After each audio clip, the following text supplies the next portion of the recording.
Hello, people of YouTube. My name is Steve Gray, and thank you for watching. Today, we are going to be talking about Re:Zero Season 2, Episode 15, or you can say Re:Zero Part 2, Episode 2.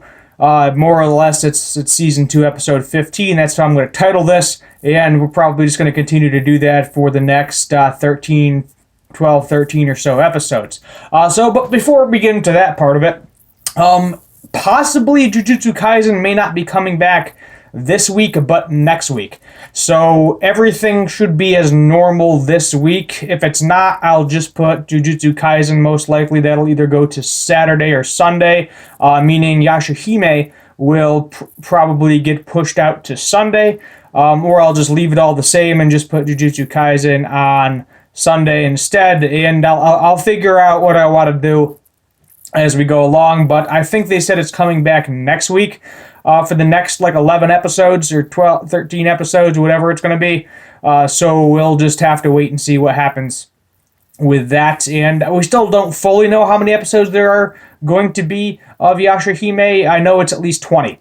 So just giving you a heads up with the other reviews if you are watching all of those other reviews as well. So let's kind of get right into it. So Otto is best boy in this episode, 100%. We get some interesting information about his background. Basically, he has the ability to talk to animals. And I feel like it just came out of left field. I'm not saying it's a bad thing, because it's definitely useful in this situation. But it seemed to come out of nowhere. They call it a divine power. I'm guessing some people have this, some people don't. Obviously, demons are, like Rem and Ram, are very strong. Halflings, like Garfield and Frederica, also can turn into a beast. So I don't know if that's also considered divine power, or how that whole situation plays out. But compared to Garfield anyway, Otto is definitely weak. Although compared to Subaru, he seems like he's kind of strong. So interesting to see how massively weak Subaru is there.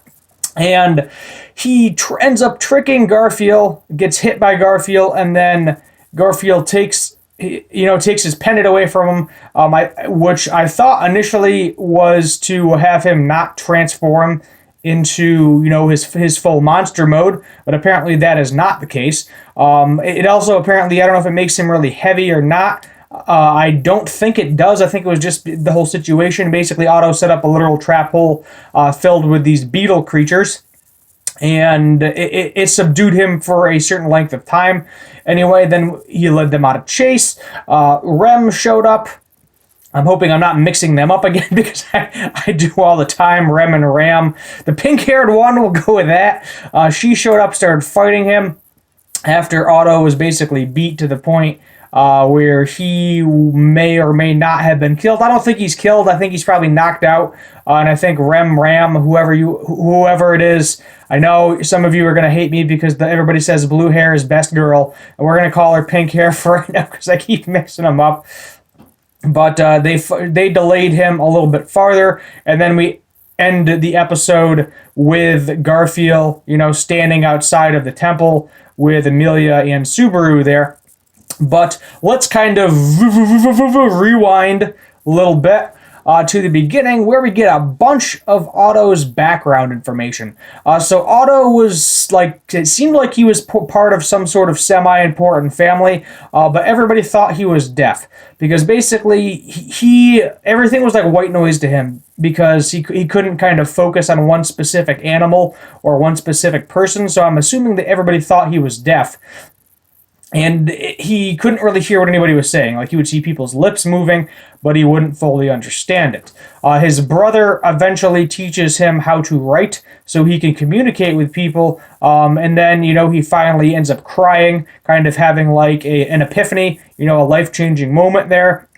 And Otto, we have learned, has cried a couple times in his life, and every time he's bawled, they've all been life-changing events. The newest, obviously, being when the one wolf guy ends up saving Otto, because the sloth bishop, Burguldiges, if I'm pronouncing his name correctly, was going to kill him, but he ends up getting saved because of Subaru and his crazy planning.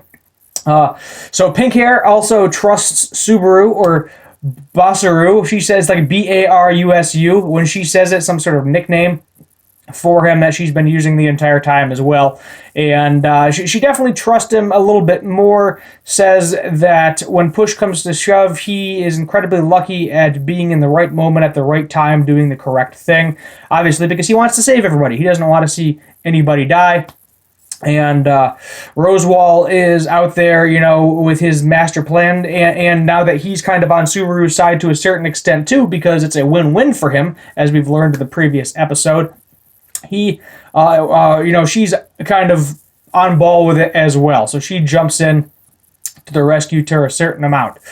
So back to Otto, he does eventually learn to hear things. He finally is able to focus in on a specific animal, and he can actually speak. So if you are familiar with My Hero Academia, and the one character that has like Anna voice, I think they call it, basically it allows them to speak to animals and control animals, tell them what to do, which is a very interesting and very cool power. But apparently it also takes its toll on Otto, because the more times he uses it, to a mass effect where he's talking to a crap ton of bugs and a bunch of different animals. Nose starts bleeding, he gets like a massive headache, and it definitely causes some damage to him, and he doesn't use it all the time. What happened in his childhood too is a kind of semi-traumatic. He got bullied a little bit by other people. They called him a freak, bug boy, for bringing all the beetles in. One of his sisters said, "My brother can talk to animals. That's so cool." He does it, and it freaks out the whole town because he brings in all these beetles. Everybody's mad at him. And the name sticks pretty much all the way up until the point where he gets kicked out of his hometown because he found out that the girl he was talking to, which has a kind of boyfriend or suitor that bullied him, she has been with 8 other men, and he found that out from a pair of cats, which I thought was kind of funny. And he tells this, and then he gets the crap beaten out of him a little bit and becomes a merchant. Wants to create his own shop. He was happy with his life. He was fulfilled with his life. He was ready to get his own shop. And then here comes Subaru, coming out of nowhere like a Cross-Trekker and Preza. I think those are a couple of Subaru models for the terrible pun in there. But it completely changed his world around. He didn't really have any friends besides animals. Now he's got a best friend Subaru, and definitely Otto is best boy episode today. So that was like the first half, and for whatever reason we got another 28-minute uninterrupted, no real introduction, no real outro. So it was basically just straight 28 minutes of show, which is interesting because, as we most know, you get 22, 23 if you're lucky with commercials, but no, it doesn't seem like there's any commercials, and I wonder if this is going to be a continued trend for the next probably 12-ish episodes we have left, or 11 episodes we have left. Be interesting if they do that the entire season. I think there's probably going to be an intro, because everybody definitely loves some, Re:Zero intro music as much as the next person. I know I'm one of those terrible people that like to skip over the intro. I will listen to it once or twice, and then after that, I don't bother. I skip over it. I know I'm a terrible human being. But let's get to the Amelia Subaru part of this episode. And Amelia is very mad at Subaru because he made a promise to her that he was going to stay there the entire night, but obviously he couldn't completely fulfill that promise because he had to go talk to a bunch of people to get his plans in motions, so that way nobody died, nobody got killed at the castle, and that way Garfield was kind of subdued and delayed so he could get Amelia to pass the trial. I believe at this point, I think Amelia has passed the second trial. I'm not 100%, but because her memories are now unlocked, and she's like every day she's getting more and more memories since Puck left, I believe she is now past the second trial, but I could be wrong. We might see that in the next episode. We'll just have to wait and find out. I know there's going to be some confrontation between Amelia, Garfield, and Subaru next episode, because that's kind of where we left off here. Subaru finally tells Amelia, "I love you," keeps saying it over and over and over again, and she is just mad and angry. And Subaru is like, "Yes, you're annoying, you're spoiled. Some days I don't like you. You caused a lot of problems for me. But I can go past all of it because I love you." And it's kind of weird because it's like borderline creepy obsession, but borderline kind of nice. And you see that in different ways. They're both being selfish. So Subaru, obviously selfish because, a normal person, some of these faults would be, a deal breaker. Major, major problems where he's literally died for her on multiple occasions, which is not good.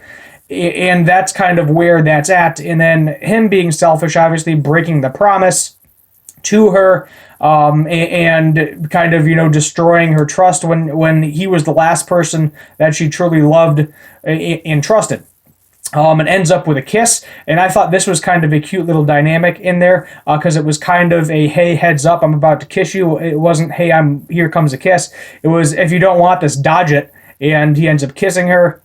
She doesn't say I love you back, so I'm guessing we're going to get more that eventually in the future. Probably not for a while, because I think she's unsure of her feelings right now for Subaru because the promise was broken. Obviously, the issue is he's being selfish because he can't tell her why he broke that promise, and she is questioning his love for her because of the broken promise. She was like, I would have believed you. I would have been with you, all this other crap, if you just stayed the night with me until morning, like I said. But no, you're a liar. You broke your promise. And obviously he can't tell her that he knows the events of what may happen in the future, or he dies again, resets everything, messes everything up. I think, what did we have, like 3 days altogether to get everything good to go, and I think we're starting day 3 now.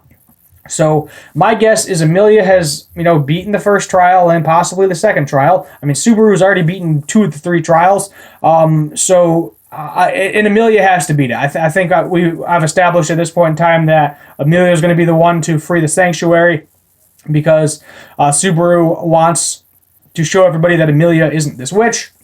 She is a decent human being, and she wants the good of the people that are in the sanctuary, so she'll have a bunch of followers afterward that will help her with her journey to become queen, get the crown, etc., yada, yada, yada, happily ever after. But it's going to be an interesting story and a very long way to get there. And I know Subaru was dropped into this world, so I'm really hoping it isn't like one of those Family Guy scenarios, or I call it a Twilight Princess scenario, where, if you're familiar with that video game, basically Link wakes up at the end and not sure if it's a dream, not sure if it's real. Or, Stewie, when he finally kills Lois in a Family Guy, it's like simulation over. If it ends that way, oh my God, the fans are going to be, there's going to be a riot in the streets. Everybody's going to be pissed off. It's going to be miserable. I hope it doesn't end that way, where Subaru is forced to go home, because Subaru, besides his mom and dad, which obviously he respected both of them very much so, there's really nothing for him in his modern day world anymore. So what's the point? Obviously we need to go after greed and gluttony. Those two get Best Girl's memories back, or her name back, name and what is that? I think it was the name and memories. I think there was 2 different things. It was they can steal somebody's name, and they can steal somebody's memories. So we got to get those 2 things back. Maybe this season, maybe not. But there's going to be some blood, gore, and violence along the way. It is definitely going to be miserable. Looking forward to seeing Beatrice again, hopefully. I think she's still alive, if I remember correctly at this point. Oh, it's so hard to keep up with this stuff, because it's like every time he dies, it gets reset. Some people are dead, some people aren't dead. Some people's memories get stolen, some don't. But it's going to be interesting to see, because I know we're going to eventually have to end up back at the mansion, and the sanctuary is eventually going to have to be freed. But I don't know if it's going to be one of these things where it all kind of happens in the next episode or 2, and then we go on to some different arc. More than likely, I am guessing it is going to be something that is going to probably take the entire length of time, and then we'll kind of end there, where either the sanctuary, it probably is going to get freed, they're going to rush to the mansion to try to deal with that situation, and then good to go. So I guess we'll just have to wait and see what happens. But if you made it this far through the video, hit that subscribe button, leave a like, comment down below what you'd like me to do for future anime and cartoon related videos. I may not get to it for a while, because I'm going to have 4 or 5 shows that need to get reviewed for the next, I think, at least 6 weeks, I want to say. 6 weeks, maybe? Because I know Yashahime, I thought that was ending. which is why I'm in this dilemma. But it's not. It's not ending for like another, at least till episode 20. I know it's going to episode 20. I'm guessing it's probably going to go to 24. But we'll have to wait and find out together. This has been your Re:Zero review. Thank you for watching, and as always, have a good one.